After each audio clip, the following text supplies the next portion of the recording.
Hello and welcome, everyone. Thanks for joining us today. I'm your host, Ben Martinek with the Catholic Financial Planners Network. Super excited to be joined here today with another advisor of the network, a new member.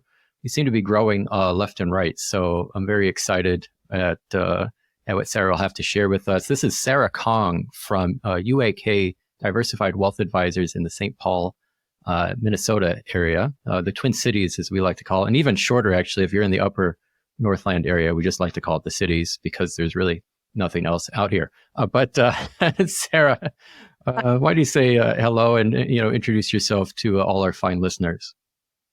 Yeah, thank you. I'm so happy to be on the show and talk with you, Ben. That's right. I'm a certified financial planner and co-owner of UAK Diversified. My husband, UJ, is the other co-owner. So we share duties, and I would say he's the investment manager, and I do a lot of the front client meetings and financial planning. So happy to be on the show. Yeah, so and great. What I love about your background, Sarah, and I'd like to delve into it a little bit, is not only are you a certified financial planner and your husband, I always blank on his name. I think is it UJ? Oh, there we go. UJ. I wanted to like say the letter I UJ. wanted to say JK. Yeah, UJ. You're not just a certified financial planner, but part of your prior background is you have a master's degree in music, and you're actually a concert pianist. Isn't that correct? Yes, right. So I never imagined that I would be a certified financial planner. I loved music from a very young age, and my mom taught me piano starting age 4. And I just kept it up. I loved it all the way through high school, and in college decided that's what I wanted to do is major in music. So I did up through a master's degree at Indiana University, and then taught music for about 10, 15 years in my home studio, and then also at several schools, a couple in Minnesota. And then, all that time, UJ, we met at Indiana University, and he studied finance and accounting, ended up doing some actuary work. But when we were at home at night, we never talked about music. We always talked about economics or politics or finance. And we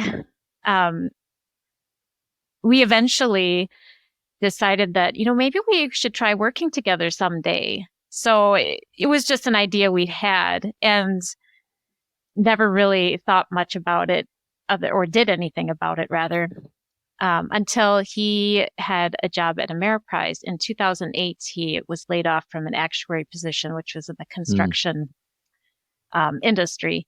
And the only thing available was at financial advising. So he took that position and built up a nice client base. And then he really appreciated the working with the clients, but found some, ethical dilemmas with trying to sell. He was, of course, trying to recommend annuities that the Ameriprise was wanting him to recommend, and had to, make those decisions of if he was going to recommend it, even if they're not appropriate for the client. So that was a dilemma. And he ended up finding an investment position at a health insurance company once the recession was over. So he left to do that. And in the meantime, some of those clients wanted him to continue managing their investment portfolios. So he trained me to be able to do the trading, to answer client questions and calls while he was working, at the insurance company. So I learned kind of the practical boots on the ground style first, because I don't have a business degree. But when we decided we were ready to open our business, I did study for the CFP exam and passed that. And then I had the work experience already it was about 10 years time that I was working with those clients. So it's a little unusual route, but I find that music, a couple things I've noticed in the last 4 years is that music and numbers really do correlate pretty, music, at least for piano music, there's a lot of moving parts. Same thing with finance. There's a lot of moving parts. You got to try to condense down to a really coherent idea that you can present and understand, hopefully. And then also, I lost my other thought. Just a second. What was it? No worries. I'm sure it'll come back to you, Sarah. Yeah. Um, music. Yeah, I'm Some sorry. I music was totally pulling lost it. together some music was pulling together the math, and it tied into finances.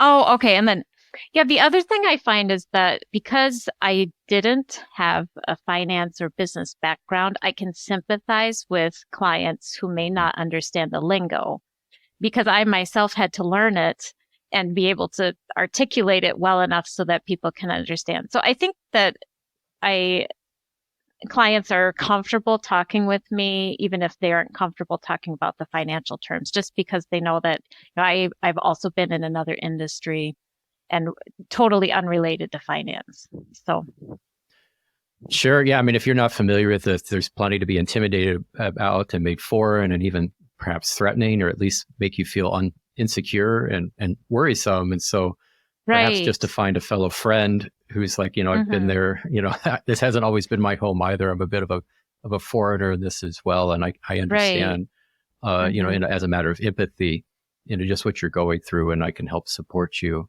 in this way. Mm-hmm. It's gonna be okay. We'll work through this together, and you're gonna come out fine on the other side. Right.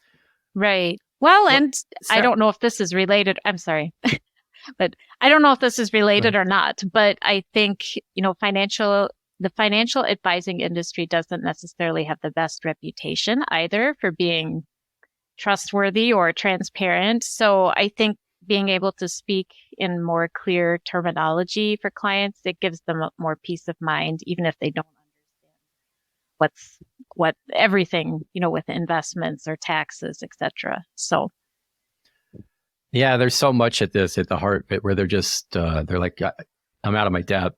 You're hmm the expert in this space, and I'm really just trusting that what you're advising is really what's good for me. It's in my best interest, and I hope it is. I hope you're advising me, appropriately, because I'm not the right. expert, so I wouldn't know. Like, I mean, this is one of the challenges of clients is if they aren't experts in the space, how do they know whether or not you're delivering good advice? Like, they Yeah, don't know. They can't really exactly. confirm it, Right. right?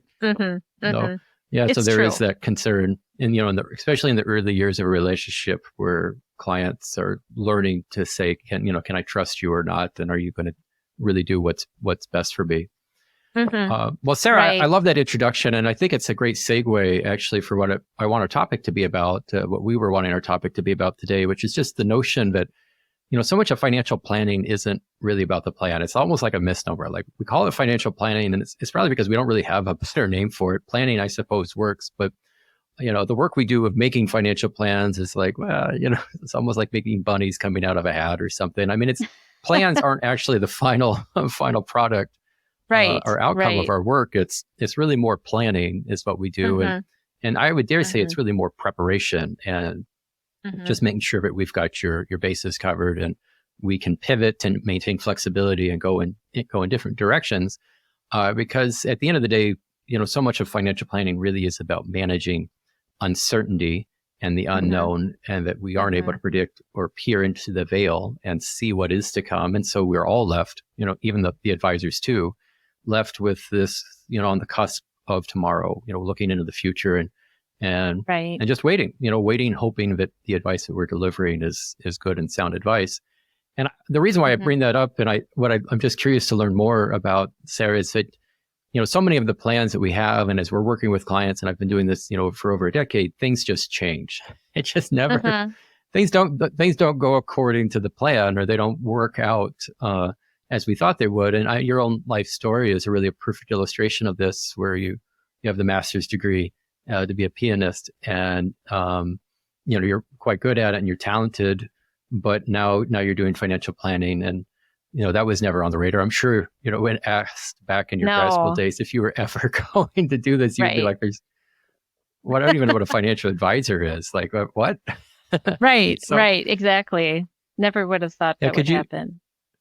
yeah, would you maybe just mind sharing a little bit about really the practical ways in which, presumably you and UJ throughout your process of having a business and starting a business and then eventually getting you involved, there's always been something of a plan going on, and you've always been working towards certain goals, but then clearly, hmm that's the specific plan that maybe you had in mind has changed from time to time. Like what do you take from all this is really like, what's the point or the value of financial planning in light of some of this? Right. And that's something that I've thought about a lot since I've started doing financial planning and talking with so many different people who have their own goals and dreams, and then something unexpected happens. So, what I've learned is that financial planning is really something that's always going to be ongoing. And the main goal I find would be to help give peace of mind going forward through offering guardrails, whether that be a savings plan or making sure there's an emergency savings always available, or having a budget and learning to stick to that. So setting up some guardrails so that if or when, there's a life change, which it could be, losing a job, or it could be maybe a divorce or an unexpected inheritance. What do we do with this? Or, needing to maybe a health issue in the family too.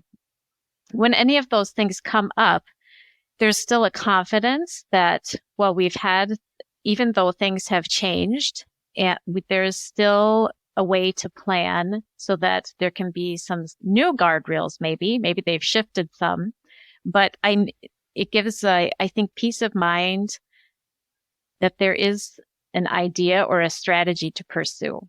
If you don't have an idea or a strategy, it's scary, and you can feel like you're wandering or wonder, how am I really doing? How do I ever get to this place? So not that the guardrails are never going to change, but they do offer some safety net, I think.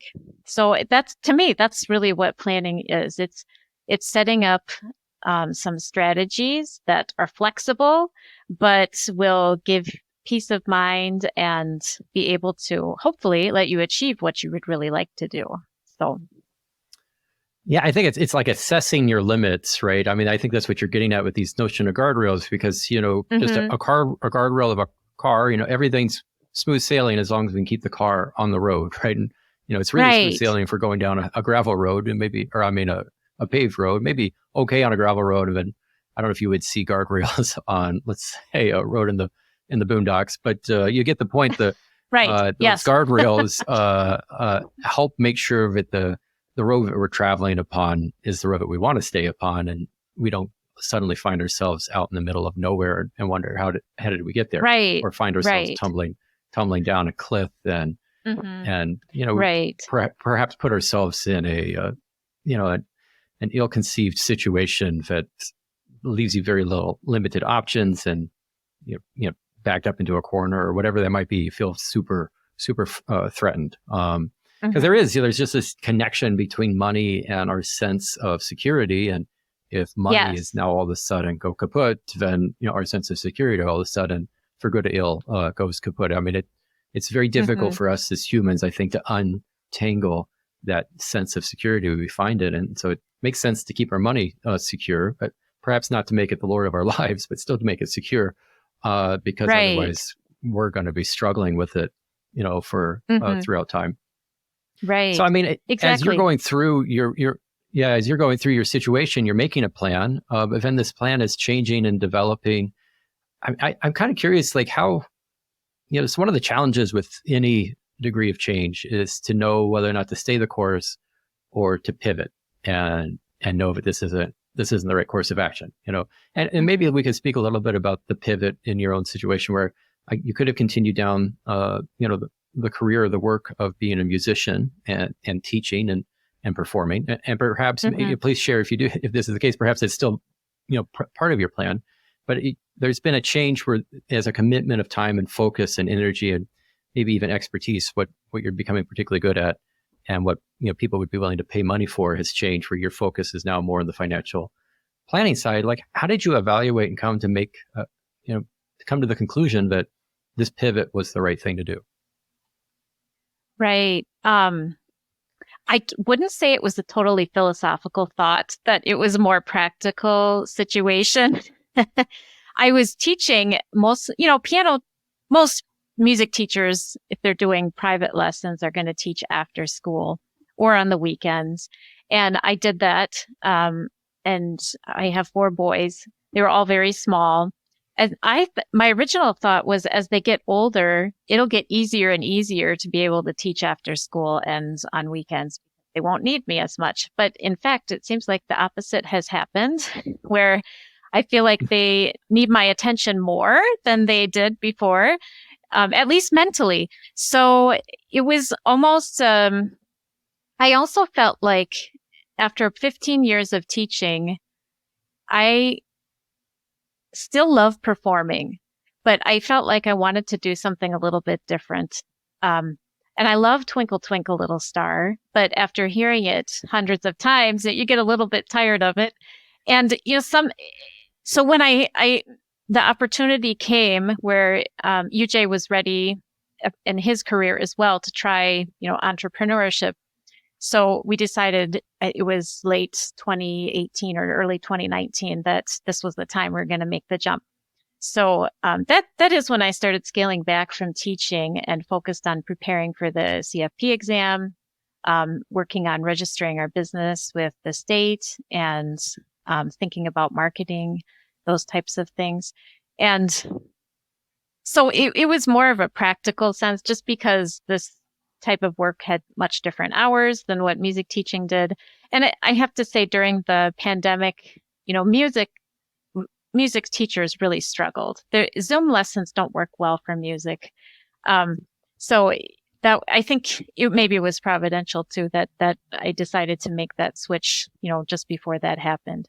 But one thing that I've come to just love about meeting clients and talking with them is they're so appreciative of, when we present a plan and have recommendations and action items that they can follow easily.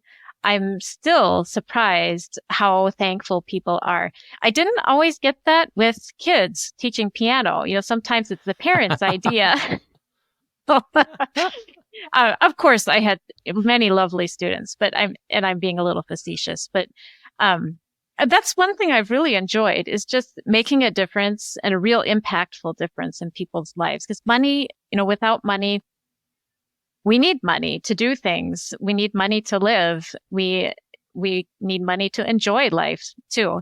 I mean, it can go to an extreme where it becomes greed, but it's part of living on earth that money is what we need to function here. So being able to help people learn better how to use it practically is something that I find very meaningful.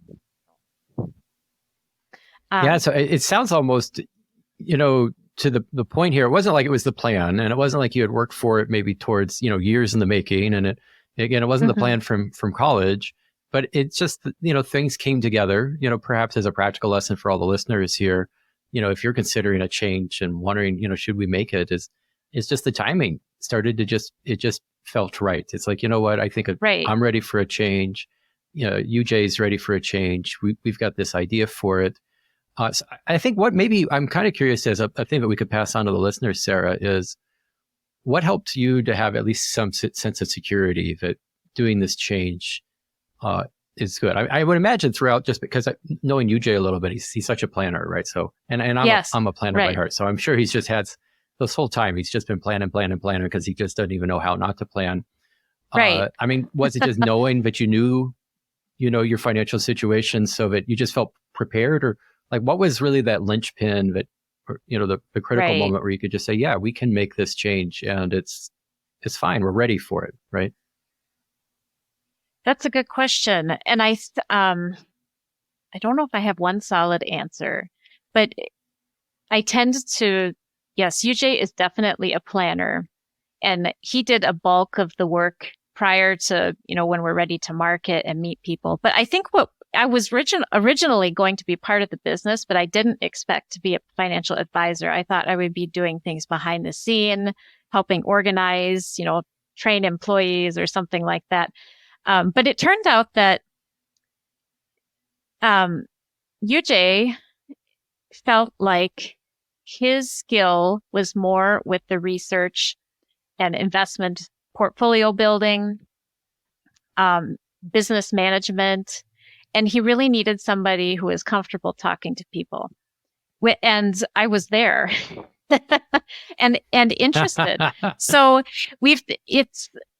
I think, I don't know if there was necessarily one moment in time where we said, okay, we're ready, but it was like very gradually just took shape in front of us that, this is really going to be the best way for this business to work. And I was not expecting to be front and center with clients, talking to them.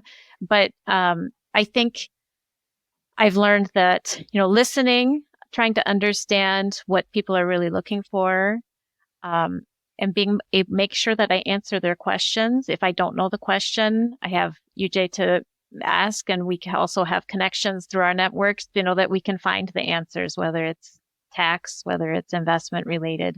So I think having both of our personalities in the business has really made it jive really well. And we both, people often ask me, what's it like to work with your husband?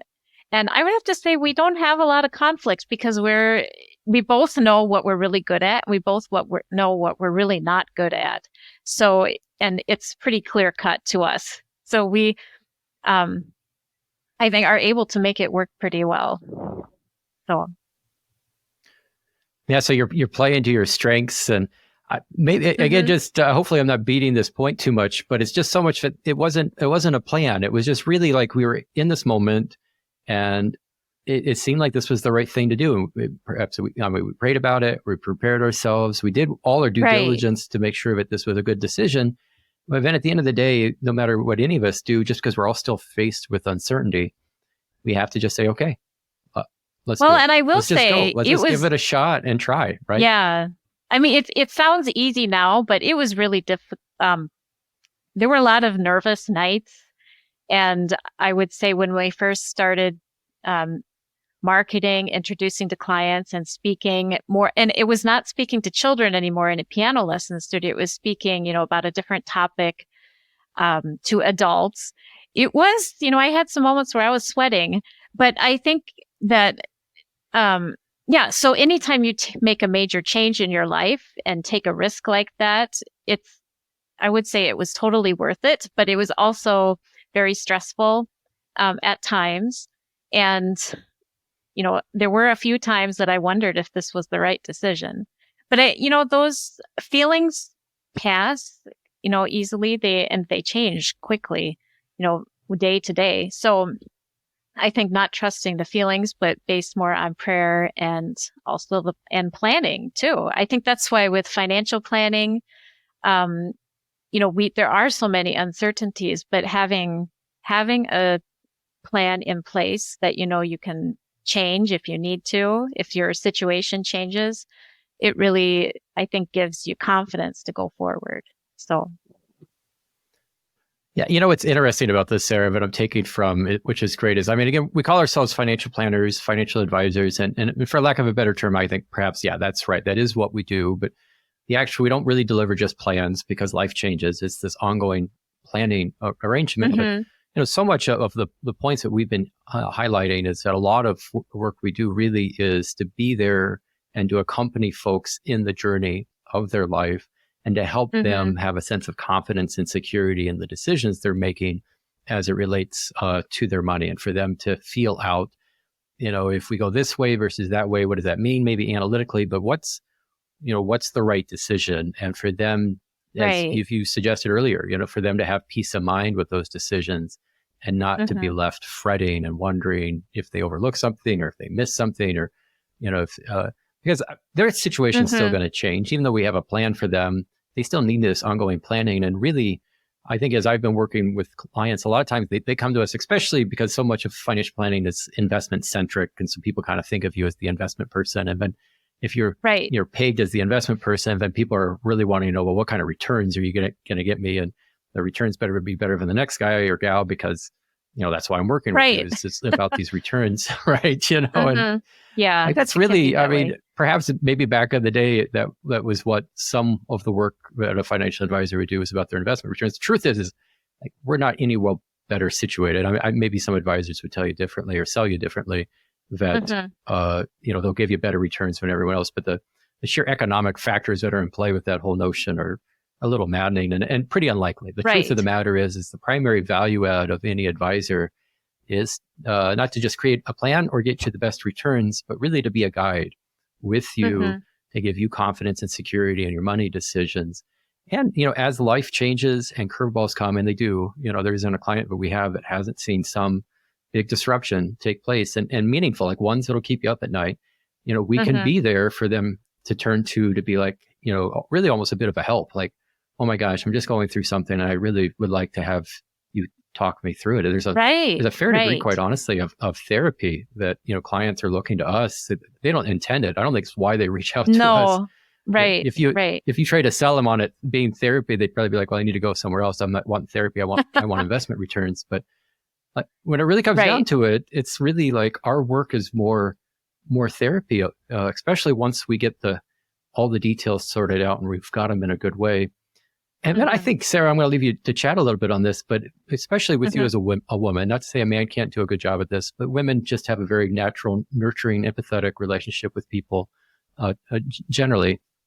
I would imagine your ability to just connect and have a relationship with someone as an advisor just must stand very well as you do the work you do with clients, right? I mean, how do you feel, maybe to speak a little bit of the differences of the sexes, if you feel so comfortable? Like, how do you feel? Perhaps is that do you feel like maybe that's why you and UJ have kind of split the way that you have in your workload, or what are your thoughts on that? That could be.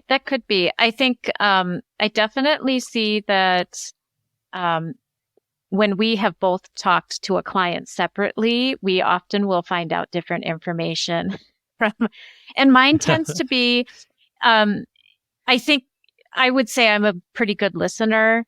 And I think when clients reach out to me, they know I'm going to listen and try to figure out what's going on. And sometimes I find out more than I really need to know to answer their question. But I think they trust that, I'm going to be listening to those details as well. It's a sympathy.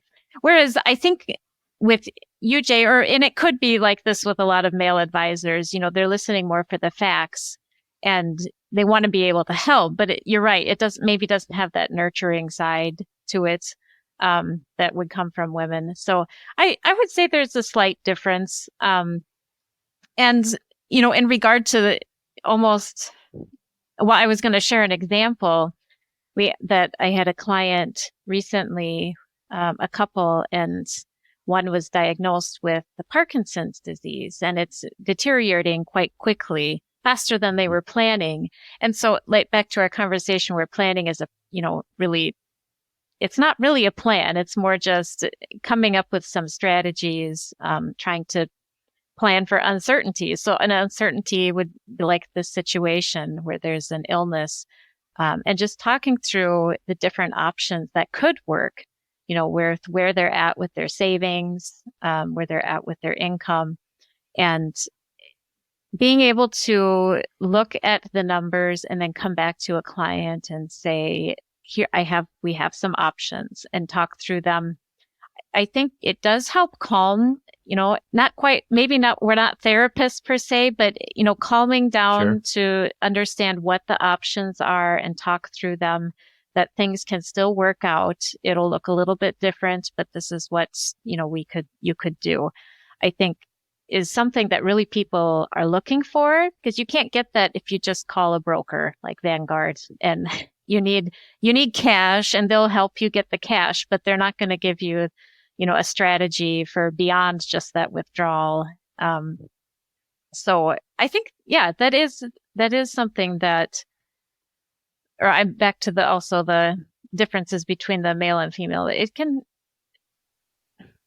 I'm sorry, that's not, I think, let me rephrase my sentence.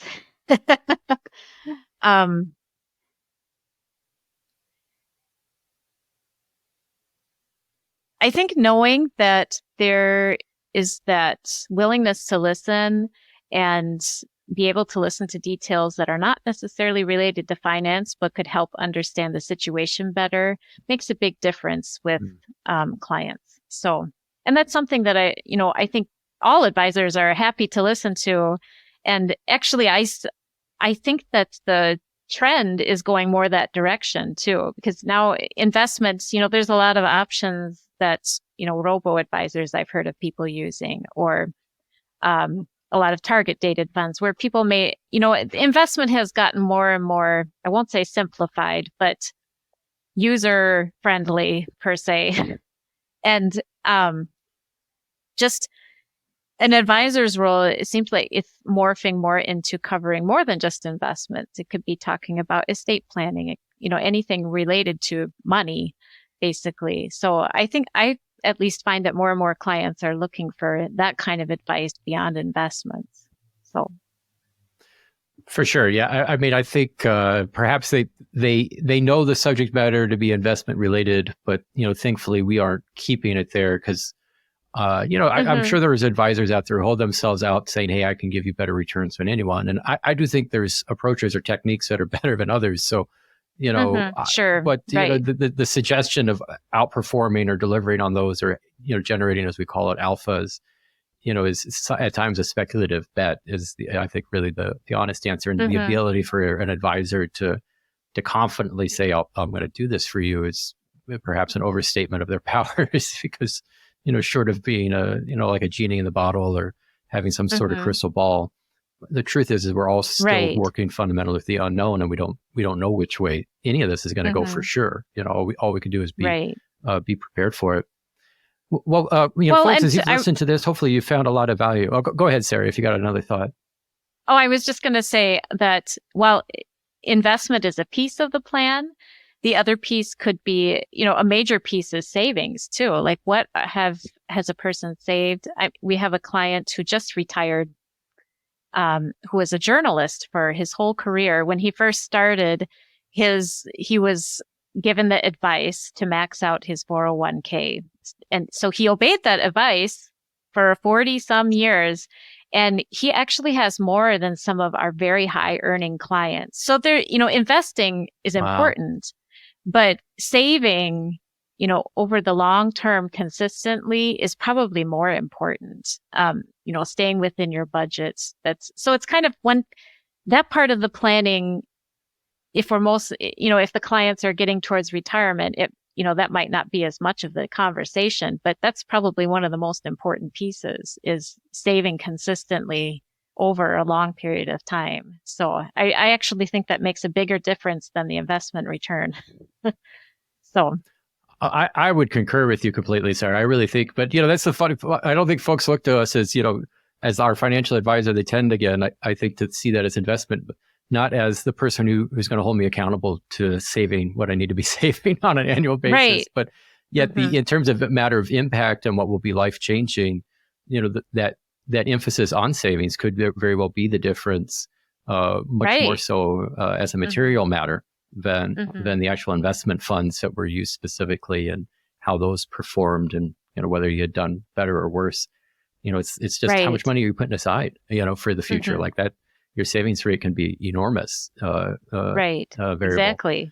So hopefully, folks, as you've been listening to this, one thing I'd like to just encourage you to do is, be sure to check out the Financial Planners Network and the advisors that we have here. We're good Catholic advisors. Many of them, all of us, I should say, are committed to living out the gospel as best as we're able, with the grace of God.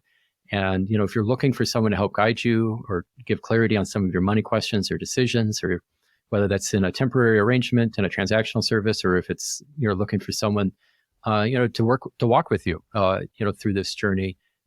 There's many advisors throughout the country, and the network continues to grow. So be sure to give a look at the advisors and consider reaching out to one of us to be a source of help to you, for these matters, because plans in themselves don't work. They always need to be adjusted and changed, and God knows things go favorably or unfavorably, and a lot of that is the work that we could do isn't just simply on the financial side. Hopefully as fellow believers we can also be there to support and understand and guide you in your walk of faith, and a trust and belief that God is with us and working with us, and that whatever challenges we are going through in life, he has his reasons and his purposes behind it, and it's ultimately for our good, and for us to be alongside you, helping you to believe that and walk in that too is just as important as any monetary advice we might be able to deliver for you.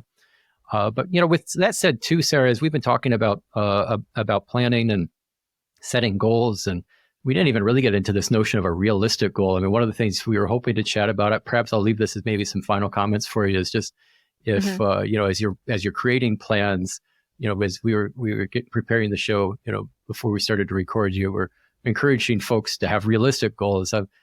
Perhaps maybe could you give, just to throw this out as a way to close out our conversation, what are some realistic goals that you help your clients set, or at least maybe if their goals aren't realistic, like how you would be able to tell them, I don't know how feasible that is. Like, how do you handle it when you come across someone whose goals, aren't always within the capacity of their finances? Well, yeah, that's a good question. I think for realistic goals, what we look at would be what has been your income. If you're in your 30s, what's your income right now? And if you're in your 50s, what was it in the past and what was it right now? And also based on, what savings, what have you saved so far? What kind of nest egg have you built up over time? So I think between those two, that gives a pretty good idea of what's going to be realistic or not. And, sometimes people aren't, if you can't feel the numbers or you've not done any planning on your own, you may not know what's realistic goal or not. So, sometimes people will have ideas that they're not sure if it's a realistic or not. And we would run the numbers through our modeling and then be able to show you, well, if you did this, this is what it would look like, long term over 30 years, let's say. Let's say you wanted to purchase a second home right after you retire. Well, taking that chunk of money out right in the beginning of retirement is going to affect the long-term cash flow. And this is what it would look like. So, sometimes if there's that type of goal, if it's a flexible goal, there can be something substituted for that goal that works. Sometimes you have to compromise. Maybe you can do this, but you can't do this, or maybe you can do this, but you have to work a couple more years. So we have those kind of discussions and find out what is the real priority. Is it to achieve this one goal, or is it perhaps it really is something else, but you'd not thought of it that way before, before seeing what things look like, over time. So I think trying to just to lay things out clearly so that people can understand what they have and how it can be used over a longer period of time really helps to be able to set goals, because then what is realistic, with what we've saved and what our income is right now. So. For sure. I mean, I think all of us want our money to probably go further than what it goes, or right. Perhaps not just money, but our time too. My wife, Deb, likes to rib me because I like to say, I'll get that done in an hour. And she's, after being married to me for 15 plus years, she's like, okay, I know that means 2 hours, right? So she's like, yes. Ben, you never right. accomplish something in the time that you think.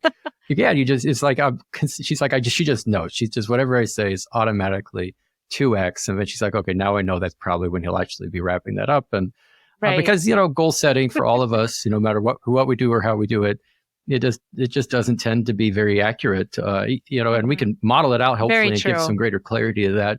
But it's really, unless we get really analytical and perhaps just honest with ourselves, is when we're going to start to realize whether or not that goal is something we're going to achieve, or maybe we should come up with new plans, a new change of pace. Right. So. Mm-hmm. Right. Well, Sarah, I've loved this conversation. I've loved chatting with you. If folks want to have an opportunity to keep speaking with you further and connect, perhaps hopefully they found a lot of joy in connecting with you. There's not too many female advisors out there, folks. So, if you're looking to have a female advisor, and not just, the lead female advisor in a company, you've got a great situation where you're the lead in terms of the relationship, but then you have your husband, UJ, right. Handling the analytics. Like, how can people connect and find more about you if they'd like to follow up? Sure. You can go to our website. It's UAKdiversified.com. And you could find more information about us and UJ and my background, and also kind of our investment philosophy and the services that we offer. And you can email me at Sarah Kang, it's SarahKang @gmail.com. I'd be happy to connect and discuss whatever planning questions you have. So. Well, that's awesome. Again, folks, that's UAK Diversified Wealth Advisors. They're up in the Twin Cities area in Minnesota, and I've known Sarah prior to her participation on the in the network. I'm very super excited to have you as part of the network now too. But this is a great couple, great advisors. You guys are anyone's going to be well served to work with them, and so certainly encourage you to reach out, especially if you're in that local area, and see how they can be of help to you in your finances. So folks, hopefully this was a great podcast episode for you too, and you'll learn just a little bit more about what exactly does a financial advisor do? What is financial planning? How does planning work when, so much of our plans actually change? I mean, there's really that saying, but, man makes plans, but God laughs. So, I mean, in the context of our faith, we know that, plans in and of themselves only carry so much value and weight there. And one might even might say they're even meaningless to a certain degree, but it's a matter of being prepared and ready for the unknown and keeping flexibility and then helping to evaluate what's the right decision. And there's so many elements that come into, I think, a good decision, and we're able to facilitate, at least on the financial side as an advisor, some of the financial components of that decision and help fill those gaps if you're a little unsure. So stay tuned for future podcasts, future episodes, and certainly check out CatholicFinancialPlanners.com and the Catholic Financial Planners Network. We're here to serve you. In the meantime, God bless.